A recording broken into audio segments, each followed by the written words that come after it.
Hello everyone, Luke here, and after the amazement that was the Promised Neverland chapter this week where I could successfully guessed correctly that Song-Ju was related to the Queen and Lewis, it's time to get into talking about Dr. Stone. What's the difference between the anime and the manga? So let's not waste any time, let's just delve right into talking about the differences.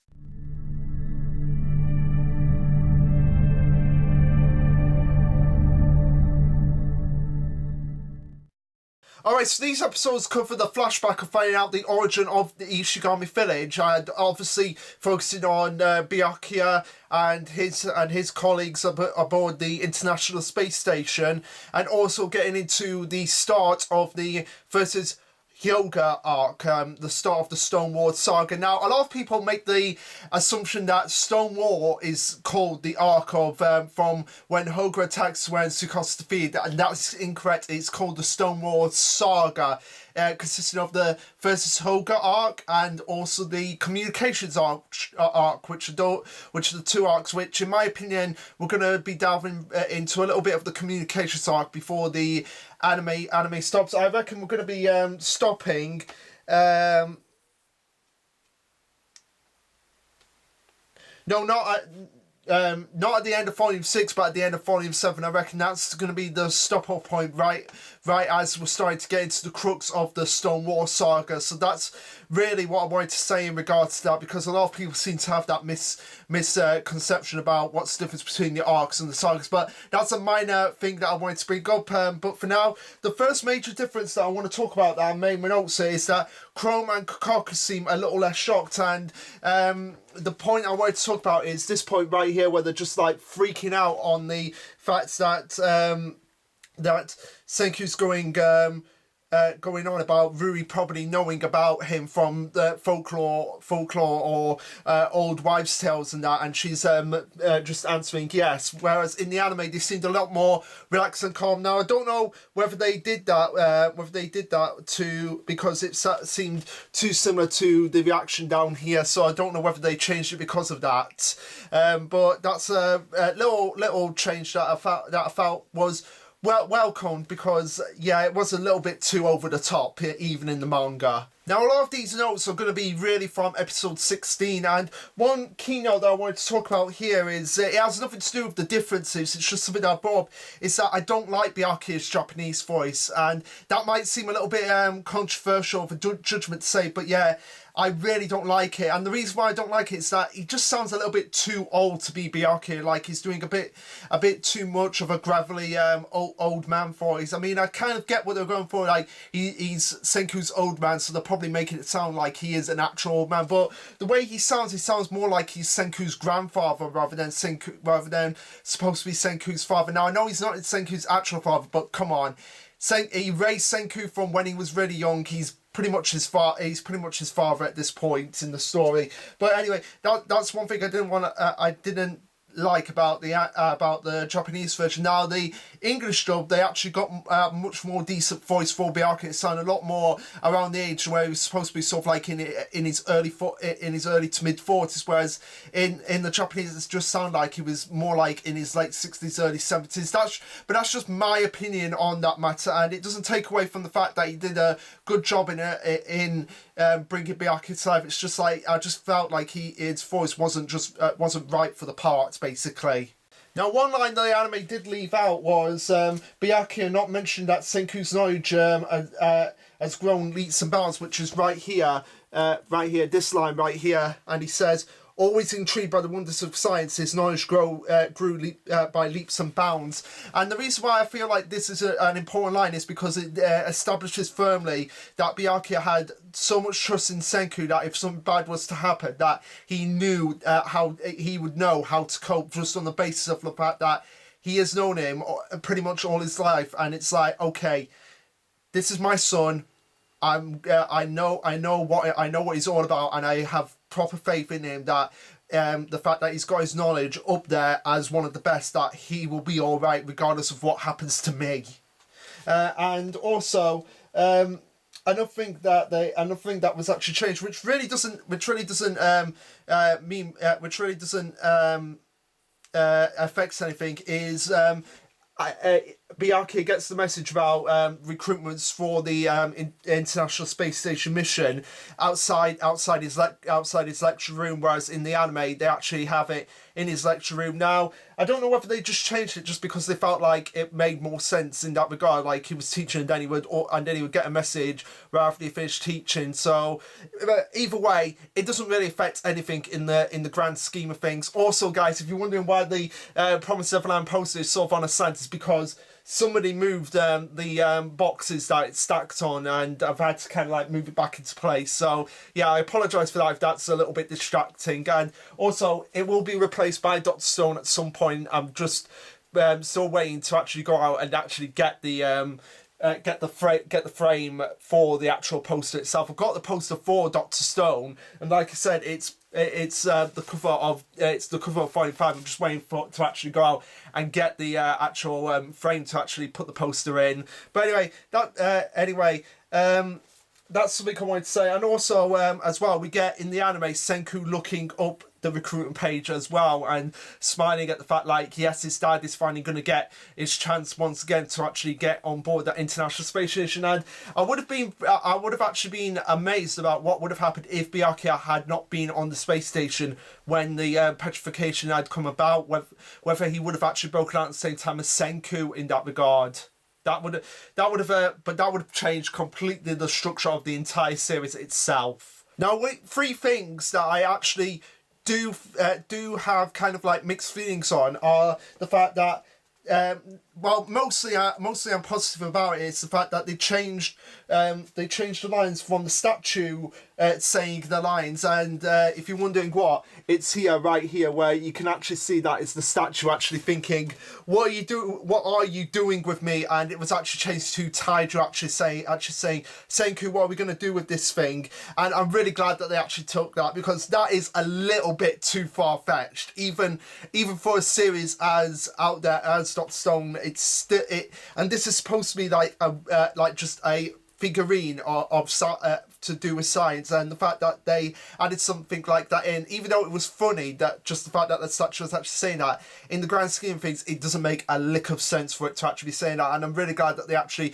gave the line to Taiju in the end. And also as well, I don't know whether they cut out Taiju giving the middle finger there in the anime because it was not appropriate for anime format. But if that's the case, I can understand why they changed that. But also I really was a little bit disappointed, but at the same time I could kind of see why they cut it out, because again it shows Senku and kind of like his little bit of sadistic nature. And again here, when he pushes Byakuya into the water, you can actually see the outline of Byakuya's skeleton coming through, and that just like flashes from his eyes coming out. And again, I don't know if the reason they took that out was because it was a little bit too sadistic of Senku to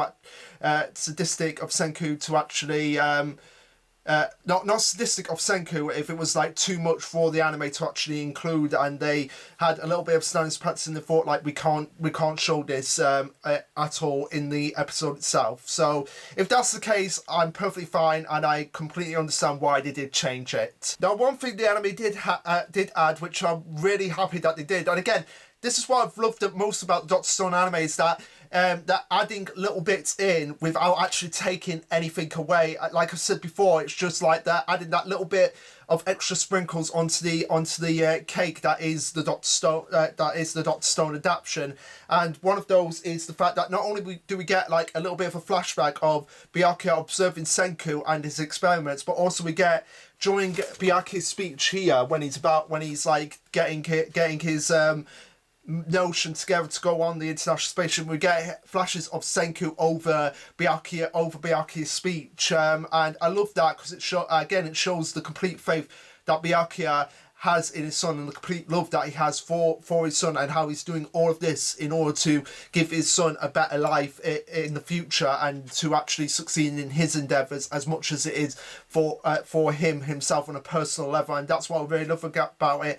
And again, like I said, not taking away things, just adding things. And again, I feel like they did that because they were like, well, we're going more to like adapting 2 chapters per episode from now on, or maybe they're going back to the standard of adapting 3 after episode 18. I don't know, but if that's the case, I can understand why they're adding in those little bits to actually kind of give more flavour to the anime and to actually make it a little bit more poetic for the audience themselves. Now, one thing that they did cut out, which I'm a little bit disappointed as well. I'm always disappointed when things do get cut out, but at the same time I can kind of see what they were thinking here is this part right here when Byaku is actually going into space. We get the narration of 3 days later, a mysterious flash of light turned everyone on the Earth's surface to stone. Now, I don't know if they cut that out because it seemed a little bit redundant because we already know this as an audience, and they just felt like, well, it's just hammering in more of what we actually know, and they were probably just cutting that just to save themselves or just repeating themselves over and over again so that they was like, okay, we get it. But also, I don't think they included...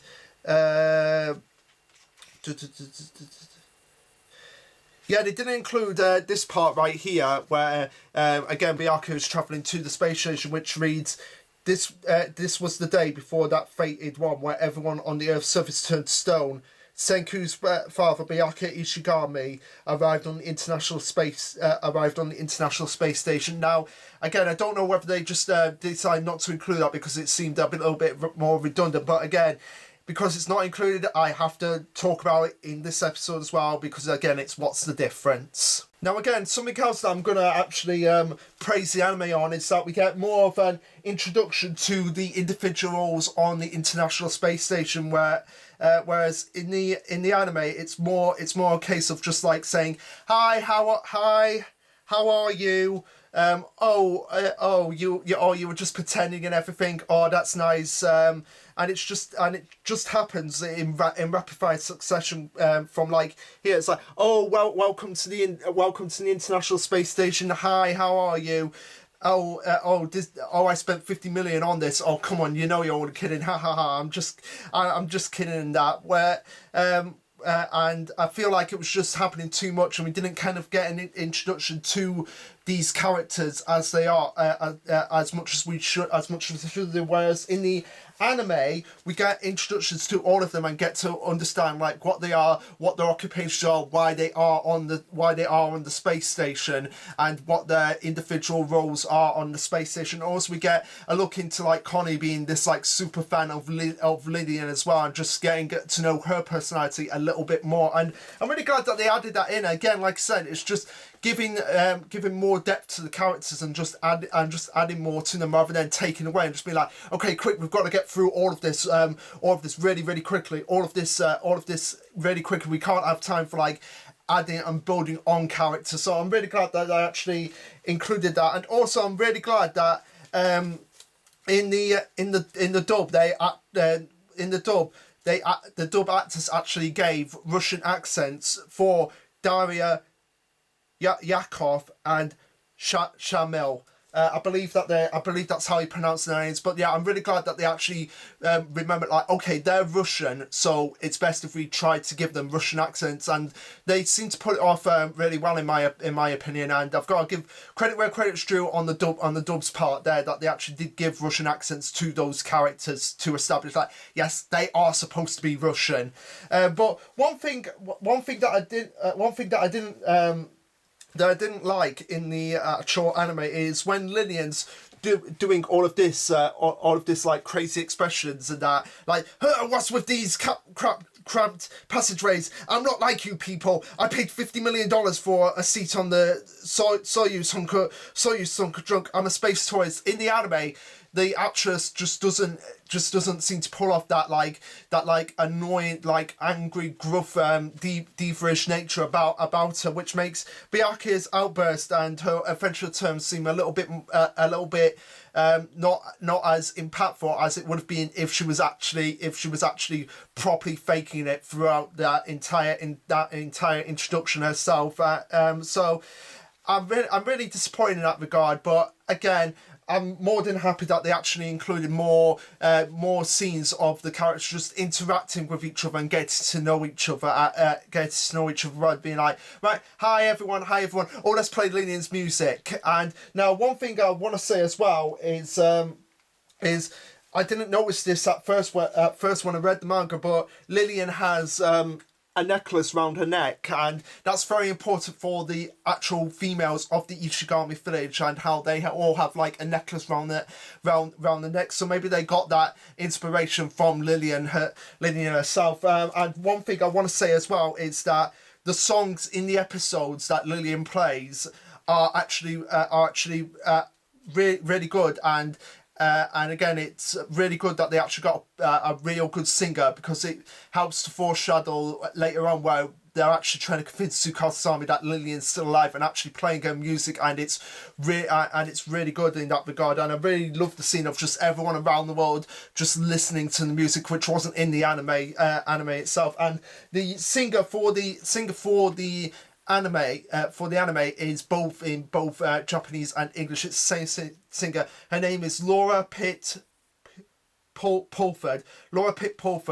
So yeah, round of applause for her. And it's a shame that they actually didn't include her in the dub herself, because that would have been like a really good connection. Like, okay, we've got the singer of the songs in both versions, so why don't we just actually get her to do the dub voice as well? So, but again, that's just a minor nitpick on my part. And again, like I said, just adding these more scenes together, maybe because they felt like, okay, we have a little bit more time, we could just add these little bits in of just getting to take a more look into Lillian's past, about why she started singing and what motivated her, and just the development between her and Byakuya, which I really thought that which I really honestly want to see in the future, if they actually did end up getting married and having at least two children themselves, before she actually passed away in that intermediate time when Byakuya was the only adult basically left after all of that. I really want to know if they actually did succeed in creating children themselves, which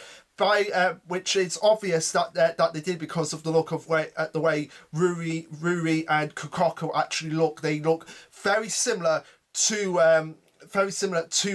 Lillian, yet have Japanese traits in them. So it's very likely that they did get together, have some children themselves before Lillian eventually did pass away, and we just haven't seen them on screen yet. So yeah, that's one way. I've got praise I've got to give for the anime, and credit where credit is due, that they actually did get these aspects of the episode right, and just added a little bit more to give that little bit more extra flavour to the series itself, rather than just rapid firing through everything in order to get to the petrification. They actually took their time, and it actually gave a bit more grandeur and depth to the series itself that wasn't really present in the manga. And again, that's what I love about it, when they can be like, okay, we're going to include everything, but we're just going to add these little bits that weren't really expanded on in the manga, to actually give the characters a little bit more depth and give them a little bit more backstory and find out a lot more about them. And I'm pretty sure that they actually said to the authors, like, hey, is it okay if we include these things? And they were probably like, yeah, that's fine with us. We're honest. We probably honestly regret not adding in these little bits, but we probably didn't have time to include them. And I think that's the case here, that what the authors didn't include in the manga are being included in the anime that they wanted to include in the first place. So again, credit where credit is due, and I've got to give them praise for that. In terms of doing differences that I actually approve of myself. But yeah, that's everything I wanted to talk about with episode 16. So we're going to move on to episode 17 now. Now, episodes 17 and 18, I didn't really have many notes to take down about them, but I still had some to take down about them.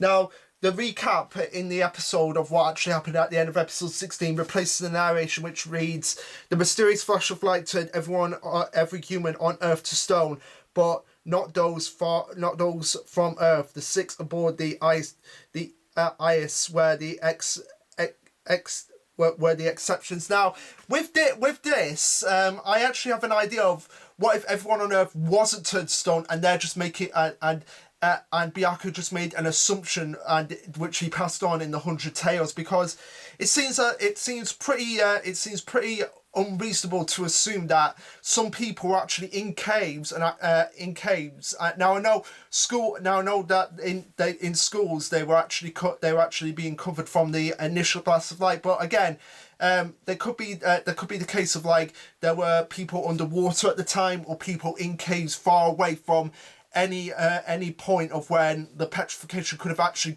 gotten to them. And that's not a stretch to say that's actually the case, that there were some people in caves at the time when the world was turned to stone, and they just weren't affected as well. So they were there was no way that the petrification ray could have actually gotten to them. And or there could have been people underground underground in the pyramids, because we saw flashes from Egypt as well. So it could be reason to say that there were some people underground as well. Like where I am right now, there's no windows and anything, and there's no way that that the petrification ray could actually get into this basement as well to actually get to me. I don't think it could. Maybe I'm wrong in that regard, but yeah, it's not far cry to say that someone like me was doing this at the time when the petrification ray was going on, and I was unaffected by them. Like they were completely cut off from any source of the ray actually getting into them. So maybe that's an idea that they'll touch upon later in the series, that not everyone in the world was turned to stone, and there is still people out there that have actually been able to rebuild over the 3,000 years, and maybe we'll get some insight into that as well. Now again, another thing that I love as well is that we get much more scenes between Shamil and Connie, which makes sense considering that they eventually do get married and they do have kids that they're able to pass on. And I just love the way that the actor captured Shamil's distress when he was dying of pneumonia, and how happy he was that he actually managed to get married and actually have some children of his own. And they actually add scenes right after here when they actually are all on the beach on the island, on the Treasure Island. And they're like, and Connie's like, right, I'm gonna go and find some food, and Shamil's like, I'm gonna go and help you. And I'd like to think that they started talking there, and that's when they started to realise how similar they are to each other, and it makes more sense that they actually did get married in the end. And again, I love that when they just add those little bits in to actually give more depth and personality and character development for the characters themselves. And also as well, I love the way they did the generation tree as well, when Byakuya's talking about the generations coming to pass and eventually working its way to the Ishigami village lot that we have today. So I love visual representations like that, and I'm glad that they captured that. It captured that in the actual series itself. And also, again, we get more of the celebration of where is it? Here we get more of the where everybody's celebrating Senku being the finished truth. We get more of that in the series, and like I said, just adds more to the personalities of the village itself, and gives them more liveliness that the manga just couldn't fit in. Now, one thing that I want to talk about is the theory, again, like the theory that I had when there might be other people that weren't affected by the petrification ray. I have a theory about Daria and Yakov. Yakov, when they say, right here, when they say, if we can make it to the mainland, we should be able to find some antibiotics. We'll be the ones to put our lives on the line this time. If we don't make it back, take care of the children. And they never come back, so Byakuya assumes that they're actually dead. I have a theory of what happens if what might have happened is that Byakuya left with the kids to go and make Ichigami village, and then Daria and Yakov actually did return, but they just assumed that they all died, so they started rebuilding themselves as well, having more kids, which eventually built up the inhabitants of the Treasure Island of the Treasure Island that the current arc is stationed at as well. So that's a possibility that happened, and then they could have like passed on a story about how they were probably bitter about Byakuya actually not looking after their kids like he promised for them to, where in actuality he did look after their kids as well, and Senku probably is going to apologise to them if that's actually the case of what's going on with the inhabitants of Treasure Island. Now, it's not a difference between the anime and manga, but I figured that it would be best to include it right here, because it's a theory that I came up with actually watching the episode, because again, they just disappear and Byakuya assumes that they died, but we don't get any confirmation that they did actually die, like with Connie, Lillian, and Shamil, and also Byakuya, in like 50 years from when they actually landed back on the island. I mean 40 years, like 40, 50 years around that time when he actually died, but we never saw their actual fate, so it's possible that they did actually make it back, but they just but Byakuya had eventually left to find Ishigami Village at that point. Now the final 2 points I want to talk about with episode 17 is that the space station, we get a scene of it actually being destroyed and making asteroids, which wasn't included in the manga, but also this part right here, when Byakuya's like getting the final tail out to Senku, that's actually moved a little bit. Now let's see. Oh no, it might have not actually been moved, and it might just be me actually being mistaken about how the episode was actually structured. So it might not have been, and I'm probably making a mistake here. But if oh no, it is. Okay, so after Rui shows Senku the graveyard graveyard. That's when we actually get this part right here, where Senku's when Byakuya's talking about the final tale. That's when we actually get it, and then Senku's actually reminiscing about his father, and he starts breaking down. So yeah, it was actually changed, and again, I don't know whether they did that just because it flowed a little bit better. Like Senku gets the final tale, and then he's reminiscing about his father, and then he's starting breaking down, but also thinking like, yes, this was the best gift you could ever possibly give to me. So Again, like I've been saying, these episodes have just been absolutely fantastic. And again, changing things around when it actually makes sense rather than just completely leaving things out altogether like some series do. So now moving on to episode 18, and the big major difference is that, let's see here, is here when Gen is talking about Hyoga.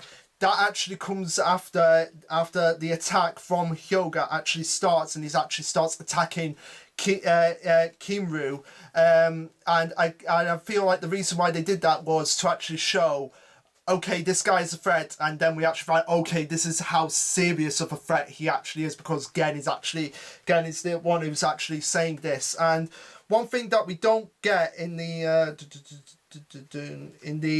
anime is, if I can actually find it, it's here, right here, is when Kasaki is showing off his craft work to the girls, and they're just getting amazed by it. Like, oh my god, this stuff, why is it glass? Oh my god, you made this. And he's like, that's right, I made that by blowing into this stick. Now, the reason why I feel like this is actually weird that they cut out is later on when Kasaki actually gets all muscly after Senku whispers in his ears, probably like, we're going to be making swords that can slash up trees in an instant. That's probably what Senku actually said to Kasaki, something like that. We get the three beautiful girls, including the one here, this one, actually peeking at Kasaki when he actually bulges his muscles out. Now, I feel like if they had actually included that in here in the anime itself, that would have made that joke a little bit more sense. But instead, in the actual manga itself, when Kasaki goes through that transformation, it's only Chrome and Kakaku were actually observing this and actually getting freaked out more by it. Again, they could have really just included that part. That part when Kasaki is just showing off his glass, and it would have made a little bit more sense in that regard. Also, another thing as well is towards the end of the episode. Let's see. Yeah, we get this part right here when Kasaki's like, oh, please keep the praise coming. And again, I really wish that they include that here, because again, it shows more side to Kasaki's personality, of that when he gets praise, it's like an orgasm. It's like an orgasm, or it's like someone's in love with him in that regard. And I really wish they'd actually kept that in, because it shows a lot about his personality. And I know I've skipped over a lot of things. a lot of things here, but I just wanted to talk about those things those things first, because it just made a little bit more sense to talk about those things first. Now, one thing that I actually did like about the episode is that when it's when Kieran gets his new glasses right here, and we have the lines of, so Kieran's fuzzy eyes disease is cured, sorcery is awesome, I mean science.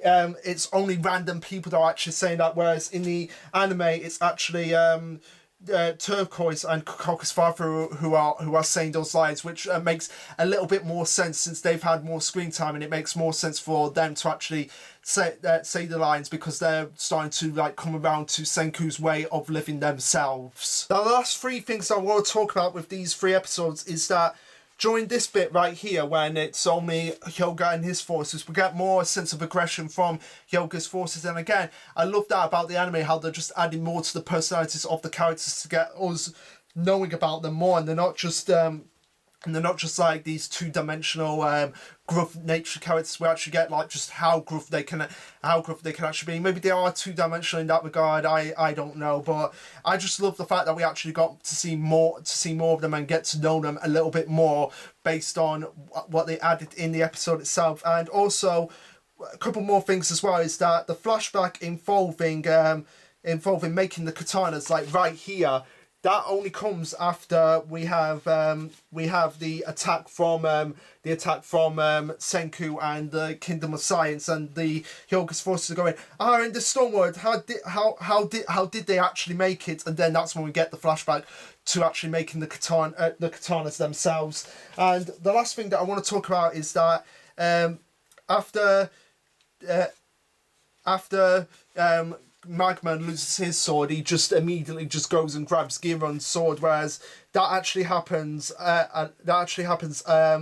right at this point when Magma's just charging in and not listening to anything anyone is saying. Now that's something, again, that's not really necessarily a bad change in the grand scheme of things, but it's something that I observed when watching the episode and comparing it to the manga itself. So yeah, that's all the notes I had on what's the difference between episodes 16, 17, 18. Like I said, they were really good episodes. They basically included everything, but just changing around things when they felt like it was absolutely necessary, and also adding things to actually get us to know the characters more, especially the characters on the International Space Station that we kind of in the original series kind of knew bits about, but just not as much as what they expanded on in the anime itself. So yeah, those were the episodes, and like I said, I really enjoyed them. I'm looking forward to seeing what's going to happen and what they're actually going to change next in the series, or whether they're actually going to add a little bit more again to give the icing on the cake that is the Dot Stone anime adaptation. But anyway, guys, that was just what my opinions were on the episodes.